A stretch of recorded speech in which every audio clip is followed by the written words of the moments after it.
Bonjour, Rémi Septienne. Que notre Dieu vous bénisse richement et vous accorde une pleine espérance en ce temps de la fin. Aujourd'hui, nous sommes le 10 juin 2019 et mon sujet portera sur la prière efficace. Nous allons en parler de long en large dans cette vidéo avec un petit texte que j'ai choisi dans le livre de Jacques, chapitre 5. La prière est une chose très importante dans la vie chrétienne. Donc, tout enfant de Dieu doit le savoir et doit s'y adonner avec une entière dévotion. Pourquoi? Parce que c'est notre moyen de communiquer avec le Seigneur, petit 1, et petit 2, c'est notre moyen de lutter contre les ténèbres dans nos vies. Donc, nous devons vraiment prier avec beaucoup de sérieux et dans légèreté. La prière n'est pas un exercice facile comme on le pense. Lorsque nous prions, c'est important que nous soyons vraiment connectés au Saint-Esprit pour élever des prières qui sont le cœur du Père, de 1.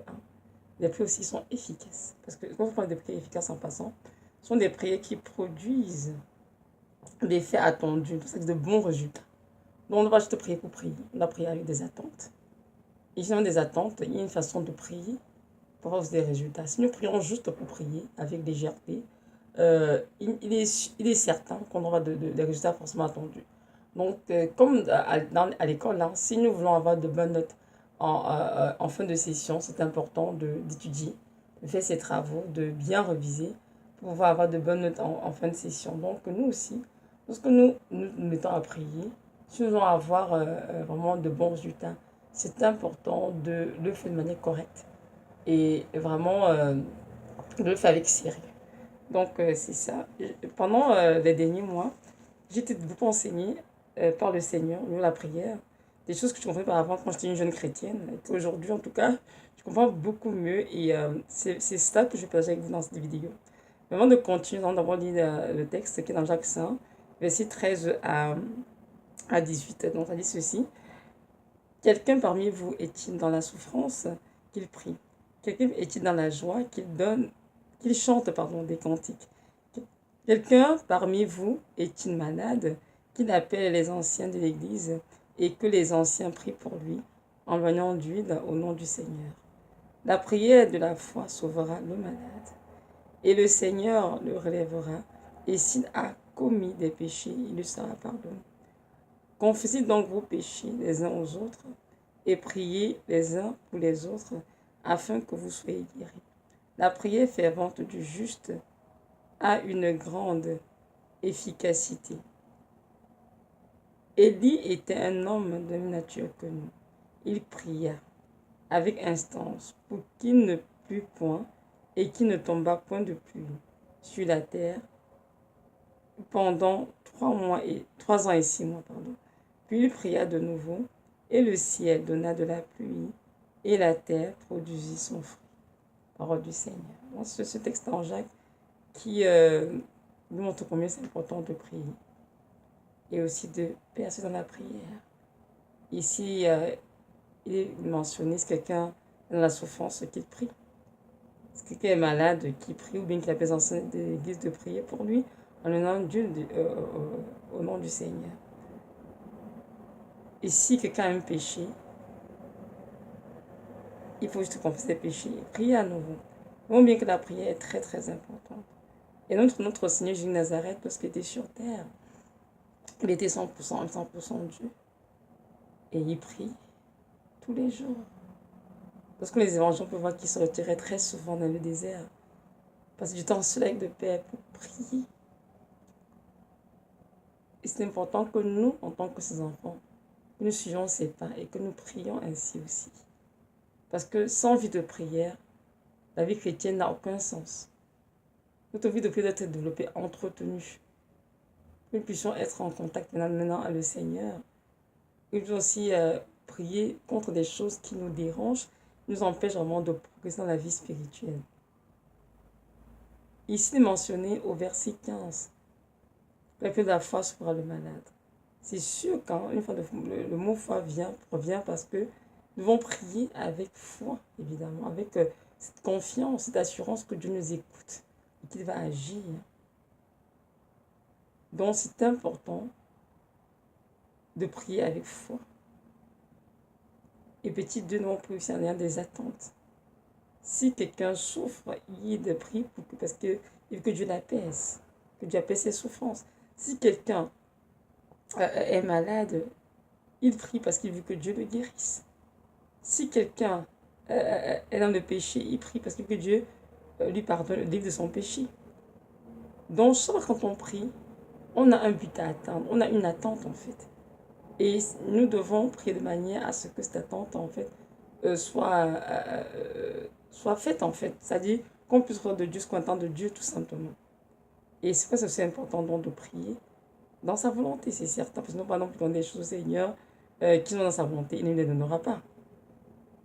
Il ne fera pas ce qui est dans sa volonté. Dieu fait toujours ce qui est dans sa volonté, car il est sur son trône et personne ne peut le contester ou le contredire. Cependant, si on comprend qu'on prie aussi de cette manière. Il y a des gens qui ont besoin du Seigneur, ils prient 5-10 minutes et ils sont la parole de Dieu. C'est sûr que avec ce genre de prière, les résultats seront très peu. Pourquoi? Parce que il y a des prières qui doivent être faites vraiment avec puissance, dans un temps déterminé et vraiment sur une longue période de temps, oui. Vous savez, lorsque nous m'avions au Seigneur, je priais souvent 5-10 minutes. Je fais ça tellement, oh, c'était non, Seigneur, c'est 10 minutes et tout. Vie chrétienne. Et c'est toujours, plus tu as grandi, tu vas voir que ça a changé. Effectivement, plus j'ai grandi au Seigneur, plus j'ai commencé à voir ma vie de prière changer, évidemment. On passe de 10 à 15, de 15 à 20, de 20 à 30, pour se retrouver à prier 1 heure, 2 heures. Parce que c'est très important. Il y a des victoires qu'on peut avoir en priant juste 15 minutes par jour, 10 minutes, ça ne suffit juste pas. Pourquoi? Parce que ce qui est sur notre chemin comme obstacle est tellement gros qu'il va falloir vraiment donner vraiment des grands coups de marteau sur cette chose-là pour qu'elle puisse dégager. Et en priant juste 5-10 minutes par jour, ça se ferait qu'on n'ait pas de victoire véritablement. Donc nous devons prier vraiment, comme c'est qui c'est verset 16, B, la prière fait rendre du juste à une grande efficacité. Donc le juste c'est qui? C'est toi et moi, nous qui sommes chrétiens, qui avons été rachetés par le sang de l'agneau, qui ont été justifiés par son sang. Donc c'est nous les justes, les chrétiens, ceux qui ont accepté le Seigneur comme sauveur Seigneur, qui font des que Dieu puisse se sanctifier, qui parlent dans la vérité, qui aiment la vérité, qui aiment le Seigneur. Alors lorsque ces personnes se mettent à prier, évidemment, leur prière évidemment produit des bons résultats. Donc, on doit aussi prier avec ferveur. La prière fervente, c'est une prière faite avec ferveur. C'est quoi la ferveur? La ferveur, c'est le zèle ardent, animé par un vif sentiment religieux. Donc, nous devons prier vraiment avec ferveur, avec zèle, avec enthousiasme. Vous dites, Seigneur, je suis dans ton trône, Seigneur, je t'implore, je t'assure, c'est que je ne quitte d'ici. Dans le sens que nous va toucher, Seigneur. Touche ma vie, Seigneur. Change ma vie, Seigneur. Délivre-moi de cette chose qui m'embête, que ce soit un péché, une dépendance, je ne sais pas, une œuvre des ténèbres, peu importe ce que c'est. Seigneur, je ne quitterai pas d'ici tant que nous va toucher, Seigneur. C'est ça avec vraiment, prier avec passion, avec foi, avec enthousiasme. Donc, ici, on du verset 16 de Jacques 5, que la prière fait vendre du juste une grande efficacité. Donc, pour que ça soit efficace, il faut avoir la foi, prier avec ferveur, c'est sûr. Et on donne ici un exemple de qui? De Élie, qui était un homme de la même nature que nous. On dit prier avec instance, pour qu'il n'ait plus point. Et il ne tomba point de pluie sur la terre pendant 3 ans et 6 mois. Donc, et il a prié avec instance. C'est-à-dire, il a prié avec une vive sollicitation pressante. Seigneur agit et Seigneur exaucé. Et pendant 3 ans et 6 mois, aucune goutte de pluie n'est tombée sur terre. Donc il pria de nouveau. Et le ciel donna la pluie et la terre produit son. Donc la prière est efficace. Lorsque nous sommes dans le trône du Seigneur, lorsque nous implorons sa grâce, que nous demandons quelque chose qui est dans sa volonté, Dieu agit.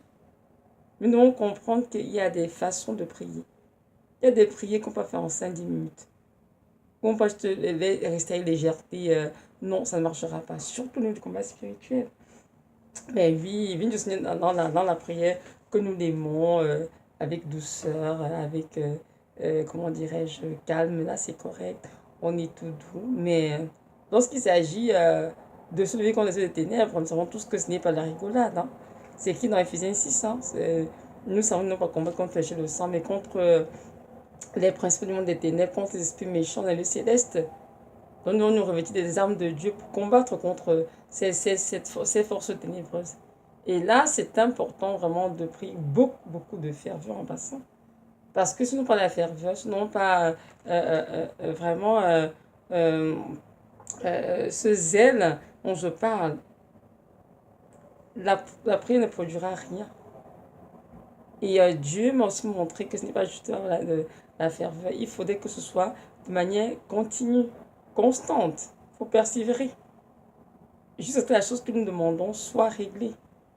Voyez-vous, moi, j'ai eu des problèmes dans ma propre vie, plusieurs problèmes. Et je me suis rendu compte que souvent, je me levais, pardon, je prie lundi, mardi, mercredi, je suis tout feu, tout flamme.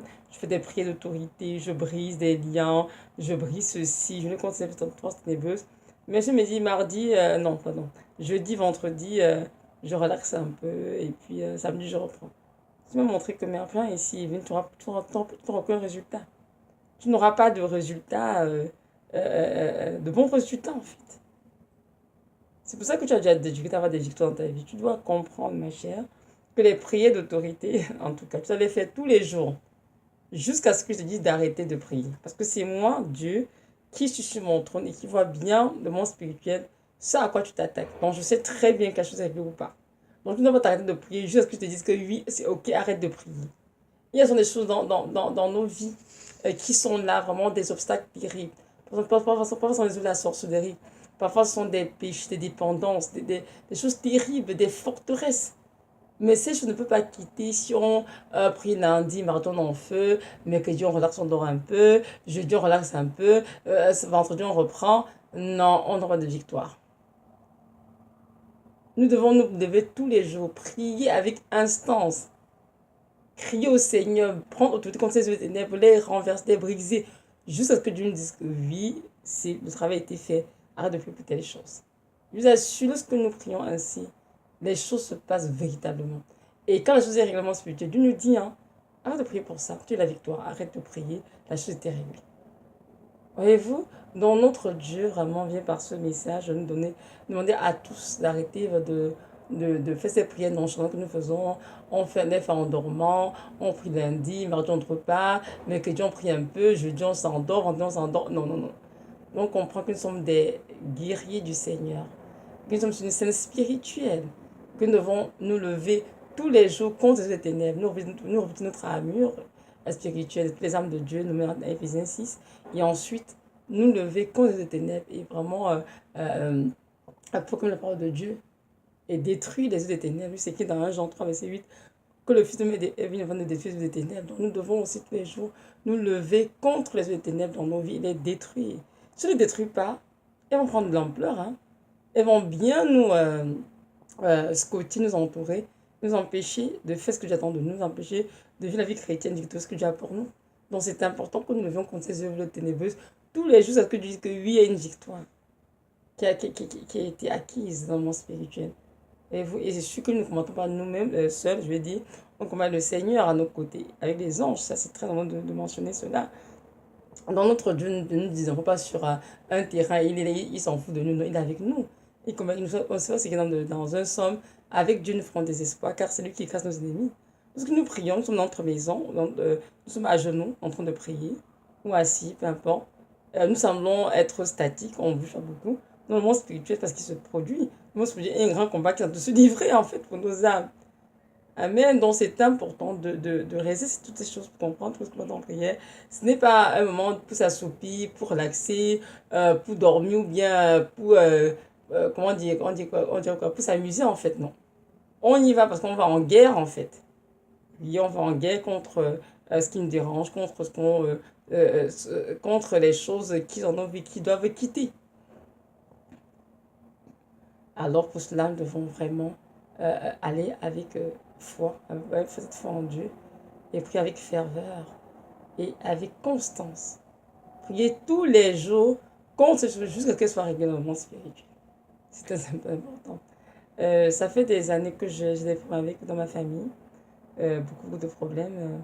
Et il n'y a pas longtemps, au mois de mars, j'étais en train de faire une petite sieste et j'entends le Saint-Esprit me dire clairement, comme ça, Evelyne, détruis les œuvres de telle personne dans ta maison. Je dis comme, wow, Seigneur. Je dis comme, mais si je peux prendre ces œuvres-là depuis quelques années, il me dit non. Tu pries, mais franchement, lundi, mardi, tu te fais tout flamme, tu pries, tu prends autorité. Mercredi, jeudi, tu t'endors un tout petit peu, Evelyne. Et vendredi, non, non, c'est pas ça, par contre, que tu auras la victoire, ma chérie. Si tu veux être couronnée, si tu veux avoir la victoire, il va falloir que tu lèves contre tes œuvres tous les jours, jusqu'à qu'elles soient complètement détruites dans ta maison. J'ai dit, oui, Seigneur, j'ai compris. Il me dit, tu dois te faire un effort. Je sais que en ce qui concerne le combat spirituel, tu n'aimes pas trop, c'est parce que tu t'attaques aux démons, aux entités spirituelles, tout ça. Mais ne crains pas, je suis avec toi. Tous les jours, tu dois te lever et revêtir ton armure spirituelle, dans toutes les armes de Dieu dans Éphésiens 6, et te lever contre ces œuvres ténébreuses dans ta maison et les détruire toutes. Je sais l'autorité pour cela, Evelyne. Tu as le droit, tu peux le faire. Et là, du coup, je me souvenais que souvent, quand je prie, j'utilise. C'est quoi, je crois que c'est Luc 10, verset 19 qui dit je donne le pouvoir de marcher sur le serpent, les serpents, les scorpions, toute la puissance du mal et rien ne peut vous nuire. Donc, Jésus me dit que je vais donner à tous mes enfants le pouvoir de marcher sur les serpents, les scorpions et sur toute la puissance du mal et rien ne peut vous nuire. Donc, c'est le temps de vous lever et de marcher sur ces puissances ténébreuses. Je dis les forces du mal dans vos vies. Je vous donne l'autorité de le faire. Je vous assiste. Les anges vous assistent, mais c'est à vous de vous lever et de le faire. Comment? Dans la prière, tout simplement. J'étais comme moi au Seigneur. Donc il m'a dit, revêt-toi un peu plus, Evelyne. Je sais que tu pries déjà beaucoup, mais ce n'est pas assez pour ce que tu vis. C'est vraiment des prières puissantes, efficaces. Il y a des prières qui vont produire des résultats, en fait, que tu attends. Qui est la délivrance, tout simplement. Donc ça te prend que tu te lèves un peu plus, que tu pries un peu plus. Quand je reviens la nuit à 1h du matin, 2h de prier, lève-toi, tu pries comme je te demande, prie en langue. Prie en langue, les prières en langue sont efficaces, elles sont puissantes. Parce que ce sont les prières ciblées.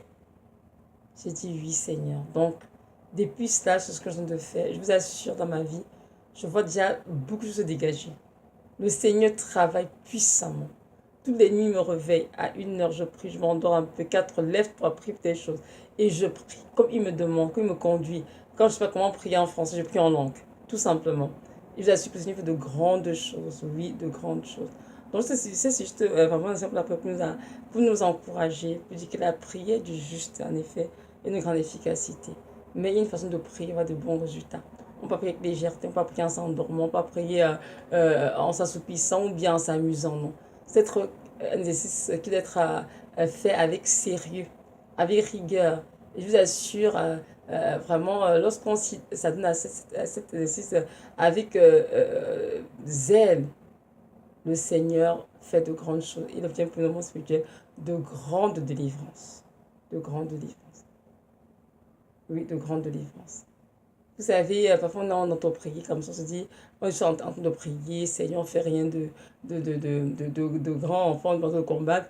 Mais ce n'est pas vrai, le moment physique, on a l'état statique, le moment spirituel. Parce qu'il se passe, on est vraiment en train de mon Dieu, de livrer de grandes batailles pour ceux qui ont eu cette grâce de voir le monde spirituel. Et moi, j'ai entendu beaucoup de gens qui disaient que lorsqu'ils sont pris par le monde spirituel, ils sont revêtus avec tout l'armure du chrétien, mon Dieu, en train de tirer des flèches, en train de faire de grandes choses, en fait. Et c'est comme, waouh, c'est magnifique, vous voyez. Donc, n'oublions surtout pas que nous sommes des esprits, hein. Oui, nous vivons dans des corps physiques et nous avons besoin des âmes. Donc, notre combat, il est bel et bien spirituel, n'est pas physique. C'est pas ce qu'il y a dans la parole. Que ce soit contre la chair, le sang, contre le temps, mais contre les principautés, contre les œuvres des ténèbres. Et c'est contre les esprits méchants. C'est important vraiment de réaliser que si nous voulons avoir la victoire, c'est les œuvres dans nos vies, peu importe leur source, peu importe ce que ces œuvres sont, c'est important de prier tous les jours avec un sens pour la chose jusqu'à ce que qu'elle soit réglée. Vous voyez, si ce sont des cas de souffrance, de la cause, tu sûrement eu d'un enfant rebelle, ou bien peut-être un mari, une épouse qui n'obéit pas au Seigneur, ou une âme égarée, ou bien, je ne sais pas moi, pour un état financier précaire. Pour beaucoup de choses, il faut prier que Dieu agisse. C'est pour les gens qui sont malades, il faut prier Jusqu'à ce que Dieu donne la guérison, comme ici, l'a promis, évidemment, parce qu'il y a parfois aussi les gens qui sont malades, qui prient, mais Dieu sait très bien qu'il ne guérira pas la maladie. Donc c'est un temps parce qu'il veut tout simplement pardon. Il faut vraiment toujours assurer que tout ce que nous sommes en train de faire dans la volonté de Dieu, et Dieu il parle, hein, il est très clair. Pour ceux qui sont vraiment comme cet esprit, ils vont se rendre compte que Dieu parle beaucoup. Il y a des fois des choses dans nos vies qui arrivent et des croix que nous devons porter. Et lorsque nous allons nous doter de la croix, Dieu n'ôte pas. Il dit non, non, la maladie qu'il a en ce moment-là, elle va rester pour un bout. Je vais te guérir d'aussitôt parce que c'est quelque chose que j'ai permis dans le but de faire un travail en toi, tout simplement. Mais lorsque Dieu finit son travail, évidemment, il ôte la croix, quoi, et la maladie s'en va, tout simplement. Donc, tout ça, ça prend vraiment d'être connecté au Saint-Esprit pour pouvoir réaliser et comprendre ce qui se passe en nous, près de nous, et de faire les prières qu'il faut pour avoir vraiment les résultats attendus. Donc, c'est ça. Donc, c'est juste pour encourager vraiment de ne pas oublier que nous sommes des vaillants guerriers du Seigneur et que sur la scène spirituelle, nous devons être toujours prêts, être prêts à combattre et ne jamais prendre la prière comme une occasion de relaxer. Certainement pas. Non. Donc c'est ça. Notre Dieu nous aime beaucoup et son seul désir, c'est que nous ayons vraiment des victoires dans nos vies. Ça, je le sais. Surtout quand il faut des ténèbres. Nous avons tout la parole que le diable, hein, il rôde comme un lion rugissant, qui va dévorer. Donc nous sommes constamment dans sa ligne de mire, hein, ligne de Satan. Il veut nous détruire, nos enfants, nos enfants, nos familles. Et c'est nous de nous lever et de prier pour nous, pour nos enfants, pour nos familles. Et de laisser Dieu vraiment agir en notre faveur. Donc, c'est ça. Notre Dieu revient bientôt, donc c'est important que nous préparons vraiment pour son retour. Et je nous invite tous vraiment à continuer de nous sanctifier, de nos vies en règle, dans le but d'être prêts pour le jour de son retour. Lorsqu'il reviendra, notre Seigneur Jésus-Christ sur cette terre, il a une église sans tache ni ride. Ne déguisement plus. Donc c'est important que chacun d'entre nous veille pour ne pas avoir une robe entachée. Nos robes doivent être blanches, sans tache ni ride, pour que nous soyons sûrs de faire partie de ceux qui seront enlevés. Je nous encourage tous à ne pas oublier cette partie de nos vies. On continue de vivre, c'est vrai, mais nous devons vraiment être focusés sur le Seigneur et nous assurer que nous sommes prêts. Peu pour le jour, il viendra. Donc c'est ça. Dans ce que tu m'écoutes et que tu ne connais pas encore notre Dieu, j'aimerais te dire que ce Dieu est celui qui t'a aimé, qui t'a aussi créé d'ailleurs, qui t'a engendré. Et tout ce qui désire ton bonheur. Alors je t'encourage à te repentir de tous tes péchés, à lever ton cœur et à le rejoindre ton cœur comme ton sauveur, ton Seigneur. Il a fait de grandes choses pour toi. Il a donné la vie éternelle. Alors, ne tarde pas. Invoque-le et il te répondra. Et il te donnera une belle destinée. Donc, c'est ça. Donc voilà, merci, on va écouter. Que notre Dieu nous aide tous à faire des prières efficaces pour sa gloire et pour notre bien. Amen.